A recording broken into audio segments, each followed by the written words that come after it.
Welcome to my first lecture on transfer.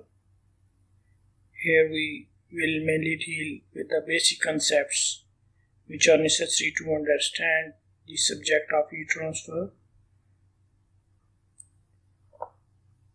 What are the basic concepts in heat transfer? These are mass, energy and momentum balances. Next is the conserved quantity.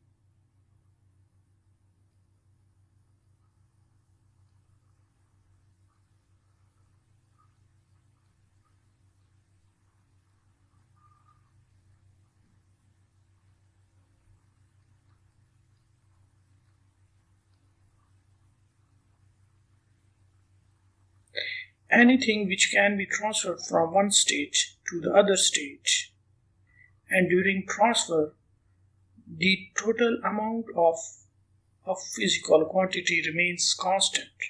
It does not alter. Such a quantity is called conserved quantity. For example, mass, energy,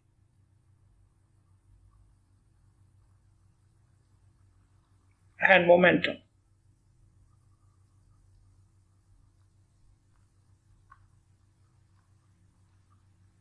These are the conserved quantity.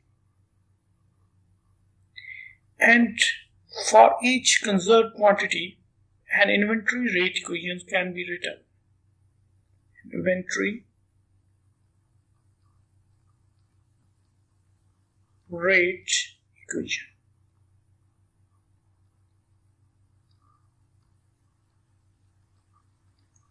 The general form of inventory rate equation is that rate of input of any conserved quantity phi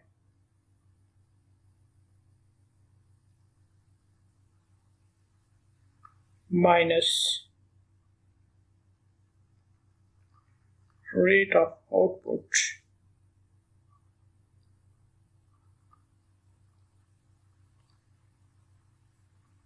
of the same quantity phi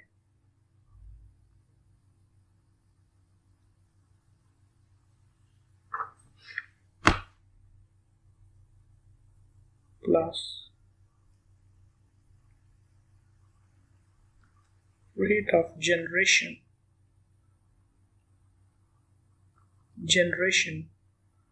of phi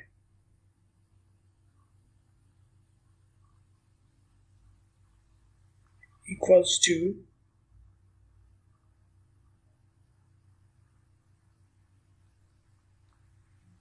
rate of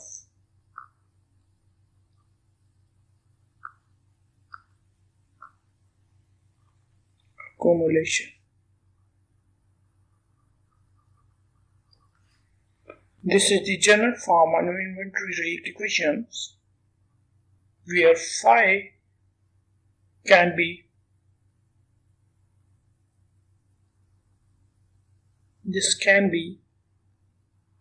mass, this can be energy, and this can be momentum. It means we can write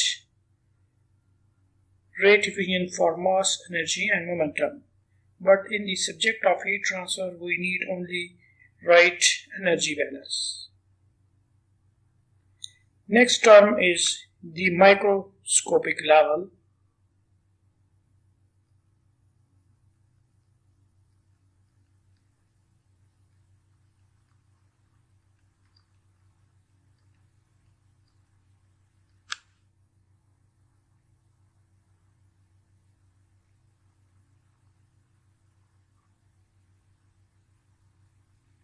When we study a certain phenomena, we get a mathematical model in the form of differential equation, which may be function of three independent variables in space and time.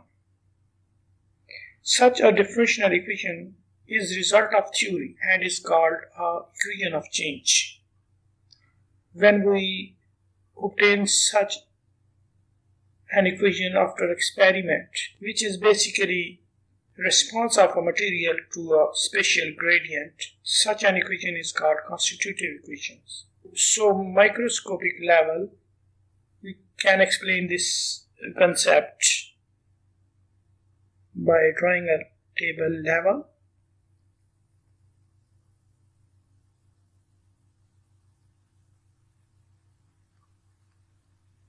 Theory and experiment.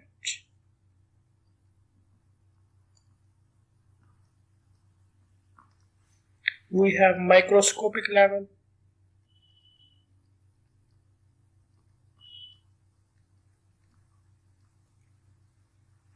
which we study a phenomena and we obtain mathematical model in the form of partial differential equation, and resultantly we obtain an equation of change.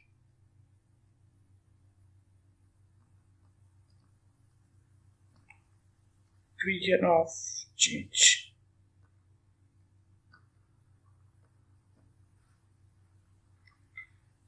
When we study the phenomena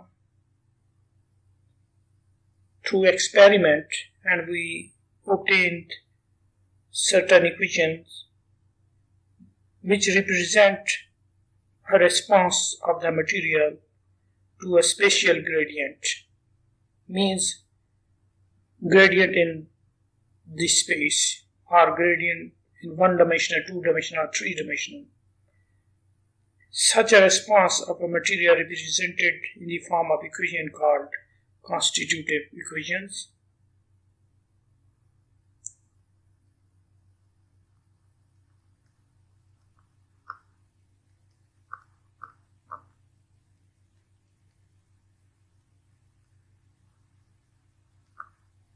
For example, in case of heat transfer, we study heat transfer under microscopic level and we obtain heat equation as the equation of change.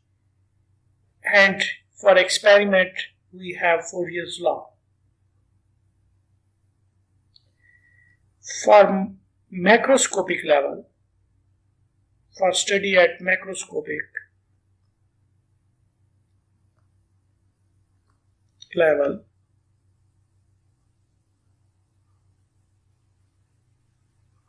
integration of the equation of change, the integration of the partial equations will give us a mathematical model that is called design equation.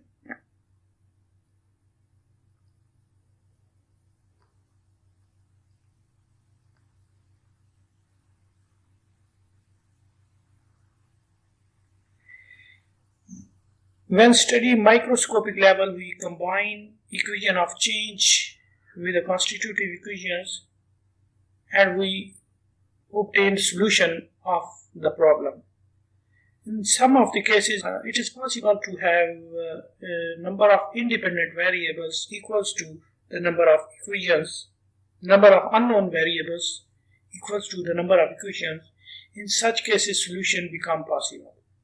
However, in some of the cases, we cannot have number of unknown variables equal to number of independent equations. In such a case, we will have to rely on some experimental results. Such experimental models are called process correlations.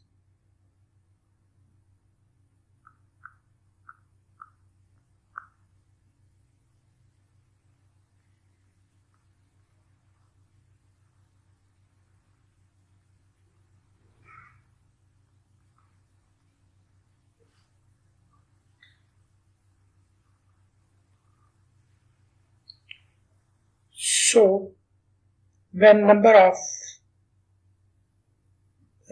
independent equations are equal to number of unknown variables, such a system is called determinate mathematical system.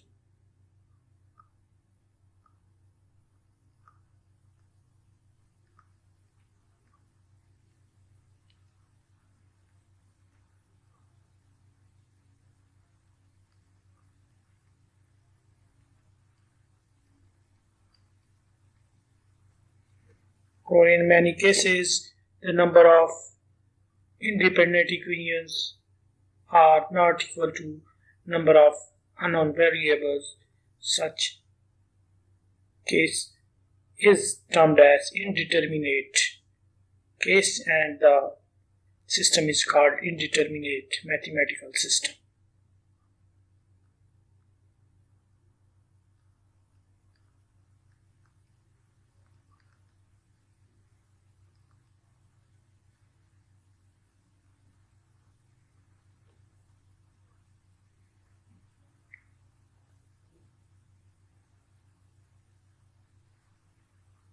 Functional notation of a variable, how we know how we have a notation of a function.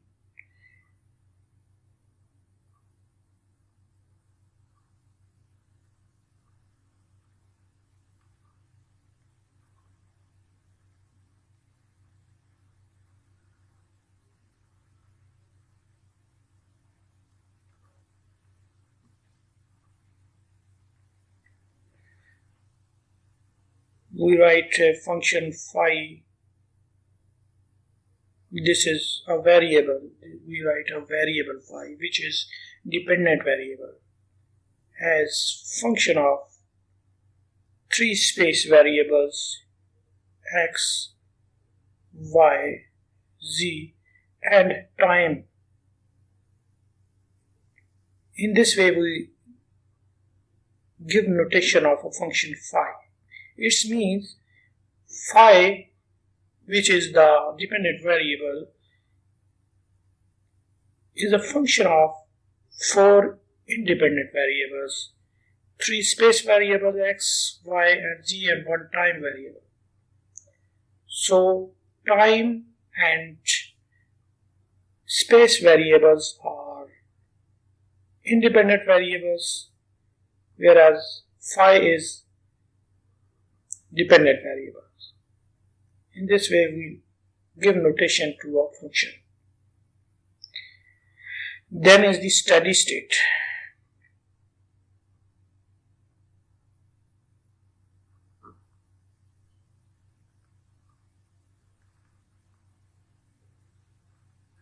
When a certain variable does not change with time at certain position, such a state of the system is called steady state. For example, we have a variable phi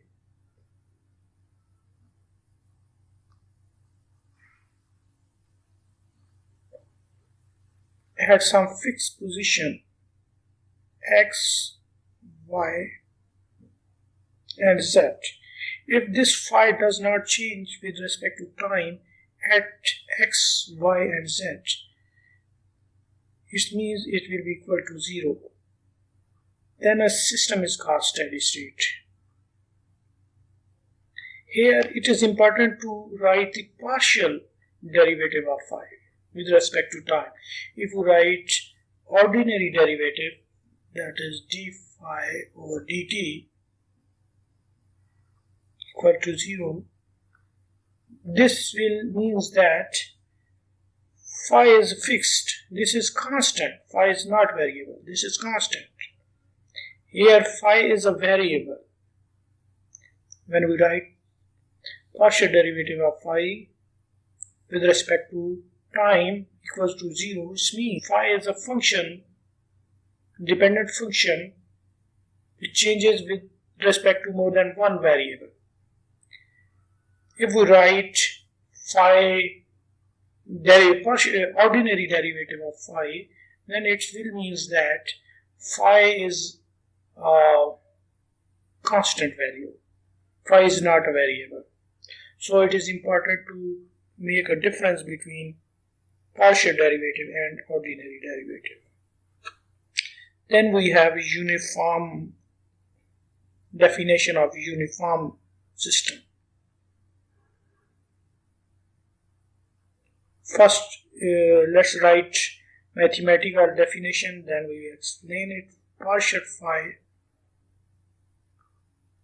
or partial x at someplace y, z, and at time t equals to partial y at some place x and z time t equals to partial y over partial z at some place x and y at time t is equal to 0. If partial derivative of phi with respect to some position is equal to 0 at certain position at certain time, such condition is called uniform condition. And partial derivative of a variable with respect to space variable is called a gradient. This is called gradient. It means gradient of a variable is 0 for a condition, for a uniform condition. So we have talked about steady state, we have talked about uniform. Now let's see the equilibrium condition.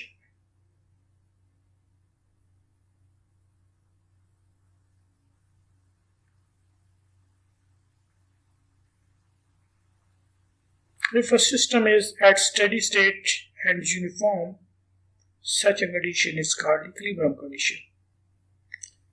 Equilibrium condition have a requirement of steady state as well as uniformity. So it means the variable does not change with respect to time as well as with respect to position. So such a state is called equilibrium state. Then we have a definition of property correlation. What are the property correlations?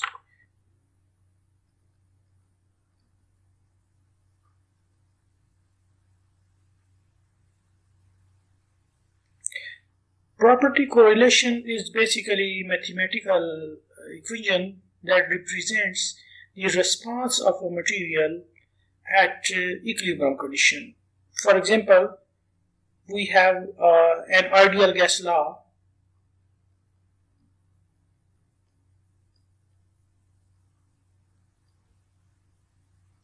This represents the response of a certain variable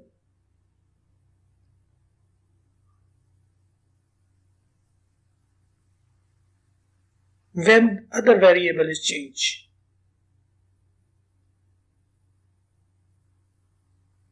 And at equilibrium condition,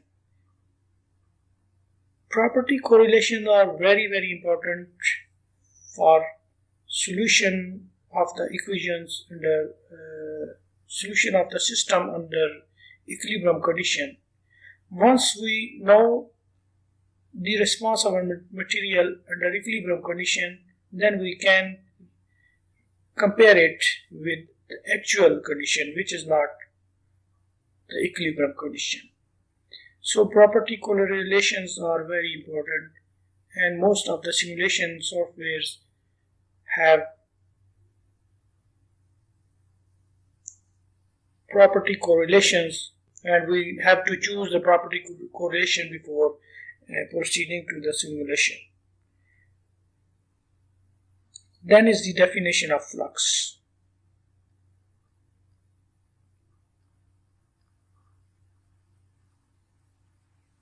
Flux is a flow of quantity per unit time per unit area. Flow of any quantity, phi for example,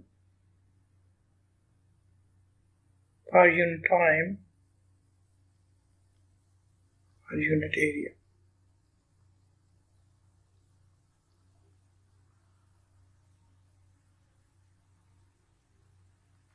Means flow rate, this is the flow rate of the quantity per unit area.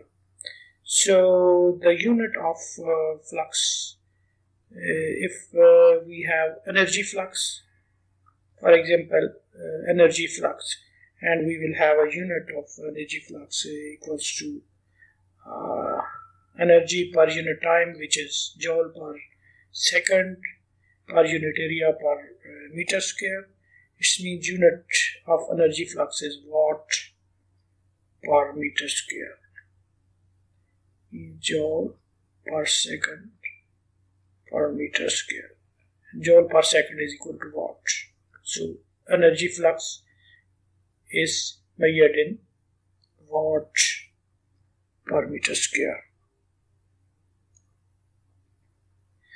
Then are the basic concepts in heat transfer.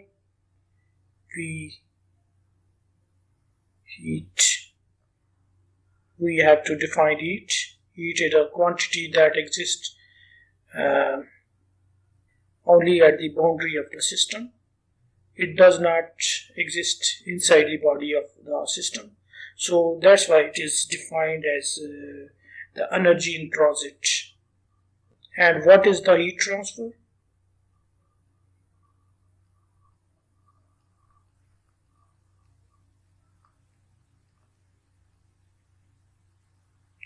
Heat transfer is transmission of energy because of the temperature gradient. So for example, we have a body A and a body B.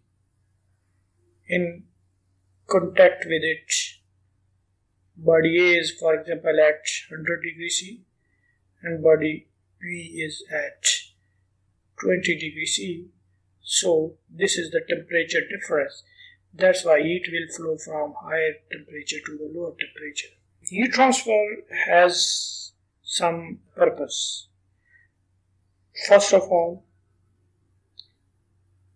to calculate the rate of heat transfer from one body to another body. For example, from body A to body B, how much rate of heat transfer occurs. So, rate of heat transfer.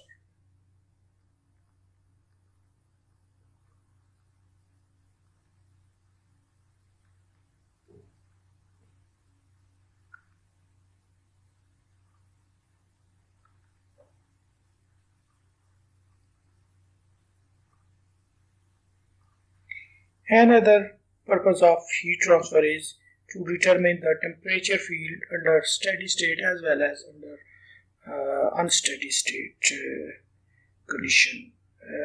Means heat transfer subject also help us to determine the temperature gradient. We will see this in proceeding chapters. For the time being, we remember that temperature gradient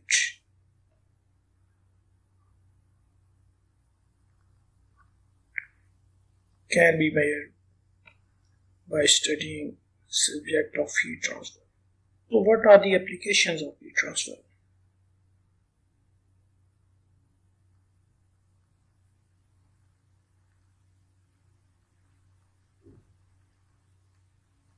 Applications of heat transfer. One important application is sizing of heat transfer equipment.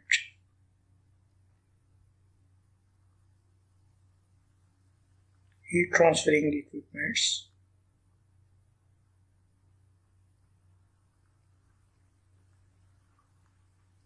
When we know how much heat is to be transferred from one fluid to the other fluid or from one body to any other body for a given temperature difference, in such case we can calculate the size of the equipment that will be sufficient to conduct such heat transfer. Second application is the rating of existing equipments.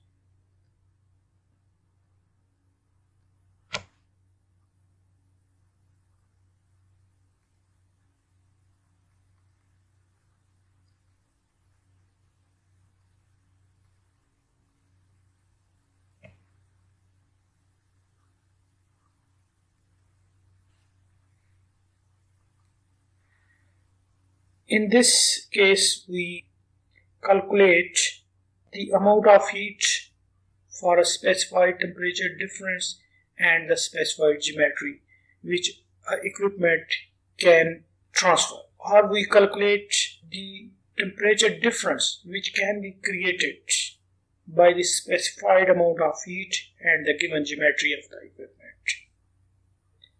So these are the two important applications of heat transfer. What is the temperature?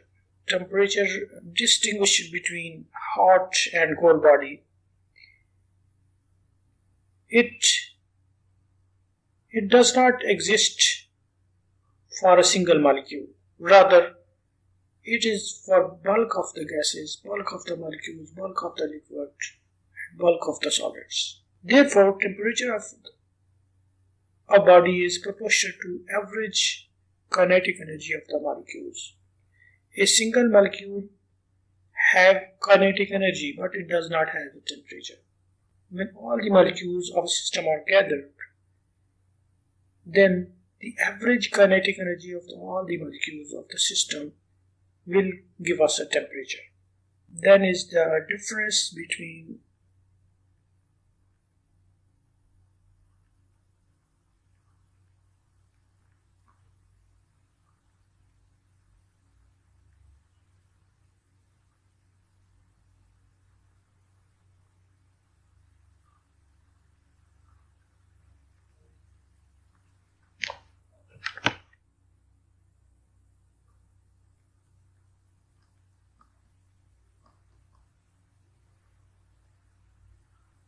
thermodynamics and heat transfer.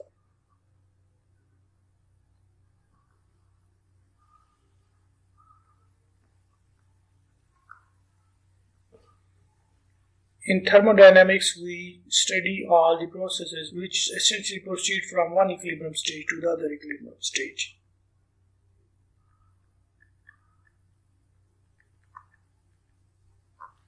However, during heat transfer, non-equilibrium processes are studied.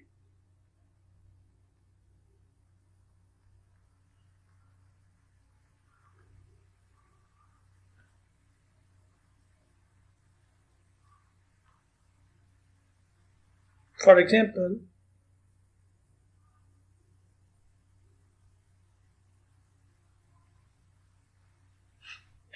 we have a solid slab which is already preheated at about 100 degrees C, and we allow air to flow through it. This is, for example, at 50 degrees C. When air reaches here,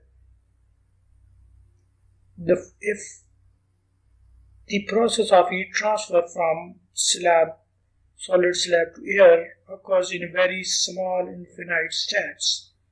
So, during each step of heat transfer, this air stream gets 100 degrees C. Again, 50 degrees C air comes here in contact with the slab at 100 degrees C. In the same instant of time, the air receives 100 degrees C. So the steps are very fast and very small, and these steps are equilibrium steps. Such a study will be conducted in the subject of thermodynamics. Now consider another case when we have slab at 100 degrees C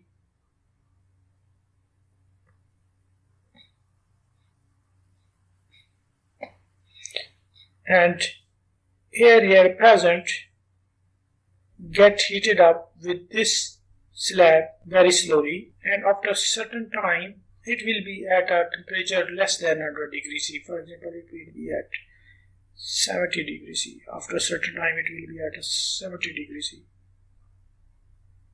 So now heat transfer from this slab to the air at 70 degrees C is depending upon this temperature difference.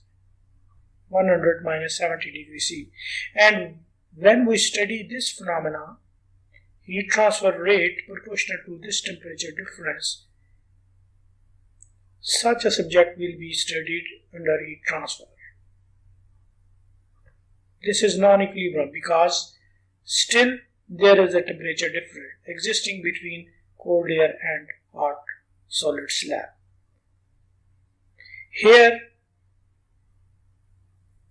is a thermal equilibrium because all the time air is at 100 degrees C and the slab is also at 100 degrees C because the process heat transfer occurs in very small steps.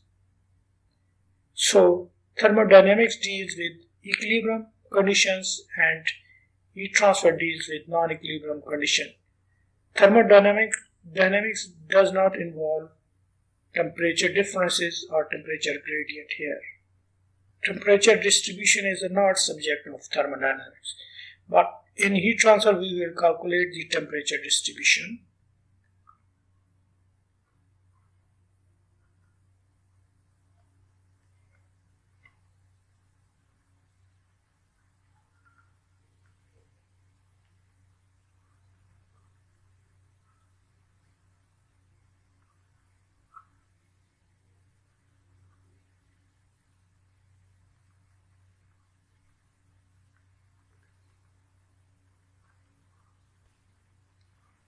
This is the difference between thermodynamics and heat transfer.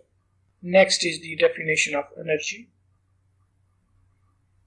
Energy is basically capacity of a body to do work, and it can be in transit or it can be as a stored energy. For example, we have a body A and a body B. This is, for example, at 1000 degrees C and this is at 100 degrees C. Radiation heat flows here to body B. Some energy is under transit. This means some is in the process of transfer, and some has been transferred inside the body and raises temperature. So this is the stored energy. Some is in transit. So energy always exists in two forms, either in transit or in the stored form. And heat is the only form of energy that exists in transit. Here, any form of energy that is transferring to the body, that is called heat. Heat only exists at the boundary of the system. For example, we have a system, this, and we transfer energy here to the system. So what is going to be transferred to the system is the heat. It exists only at the boundary. As soon as it enters to the system, it appears in another form of energy. That will not be called heat. Heat exists as long as it is present at the boundary of the system. In the same way, work is also a form of energy that exists at the boundary. It never exists inside the body. It only exists at the boundary. So, very important concept is that heat and work only exist at the boundary of the system. It never exists inside the body of the system. We conclude our lecture here.